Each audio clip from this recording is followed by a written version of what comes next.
Hi there. I'm trying to go to bed here and I'm thinking about the flat earth. I'm thinking about my life and my early days when I was just a boy. Um, when I was young, I remember them teaching about the planets and gravity. And it started real early. I remember the globe. I remember looking at the globe and being intrigued by it and not understanding it. Um, and having the explanation made to me that this is what I'm on. And that explanation created a lot of questions. Um, I started hearing things like Australia is on the other side, China is on the other side. You could dig, a hole through the earth and get to China. That was in like popular Pinky and Brain cartoons. Um, Yeah, I guess you could say I was indoctrinated early, but I never believed the indoctrination. It might be hard to believe that, but it's true. Um, I felt that there was something really fishy from a young age. I thought there's something really wrong here, and my ears perked up when they tried to explain. When I say they, I'm talking about my teachers, my science teacher, especially, most likely. When gravity was explained, my ears perked up. Like I was alert and listening. So you're saying that a large mass attracts a smaller mass. The smaller mass, being that it has mass, still in some way attracts the larger mass. Also, the Earth spins, and that's why we have day and night. And it revolves in a circular orbit. No, elliptical, which is like an oval orbit around the sun. And now the sun is huge. It's very, very big. It's much bigger than the Earth. And that massive size, that mass, is what attracts the Earth and gives it the elliptical orbit. And I something was wrong. Something was wrong with that.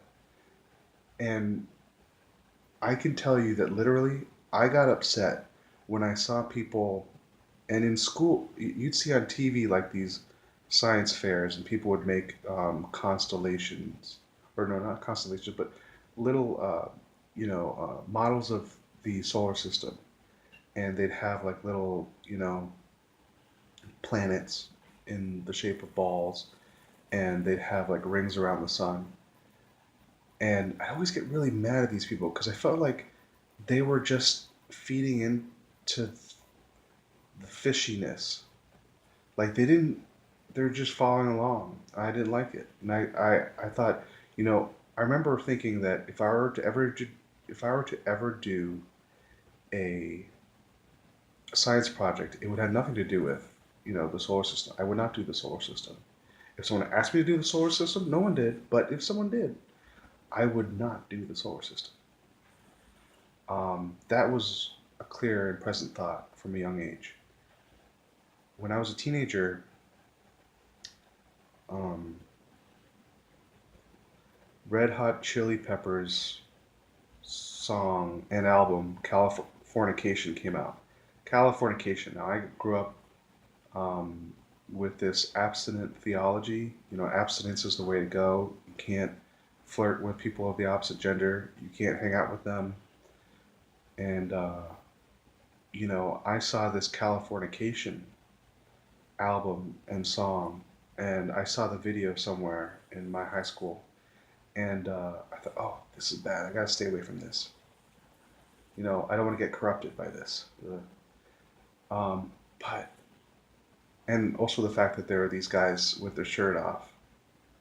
My shirt's off, but that's all you need to know.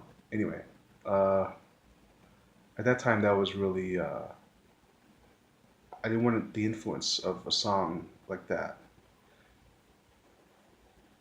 When I was young, there was this term called "fallen," and that song was "Fallen." Anyway, um, but my ears. I remember hearing the song was played a lot. I tried to stay away from it, but one day I listened to the song kind of closely for whatever reason, and I heard the lyrics. Space was made. Uh, I can't remember what it is now, but it's like space is not the final frontier. It was made in a Hollywood basement. That's it. Space is not the final frontier. It was made in a Hollywood basement. And I thought to myself, what the hell? First of all, what the hell is that lyric doing in a song about Californication? About California? About, this over sexualized, band? But then I thought to myself, this was meaningful enough for the writers and musicians behind that song to put it in and to keep it in.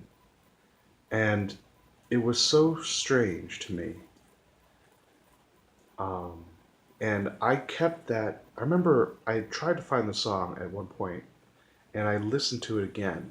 And every time I listened to it listened to it subsequently, I made sure that I wasn't dreaming, and those really were the lyrics. And to me, if you know,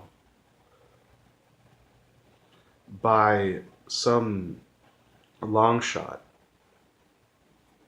they were right, and they were telling me something that was true, I can't believe how,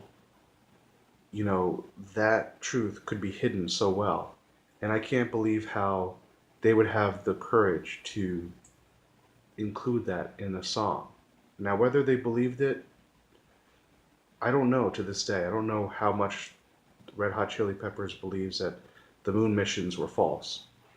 But that little song lyric stayed in my mind. And, this is all to just say that my belief, or rather my skepticism of the globular earth began early. And I don't know who I have to thank for that, but definitely one of the people is the Red Hot Chili Peppers. I guess I have to thank a strong intuition. Um, and that's all. And I thank all the flat earth researchers that are out there that put up so many good videos that do so many good experiments. Thanks for watching.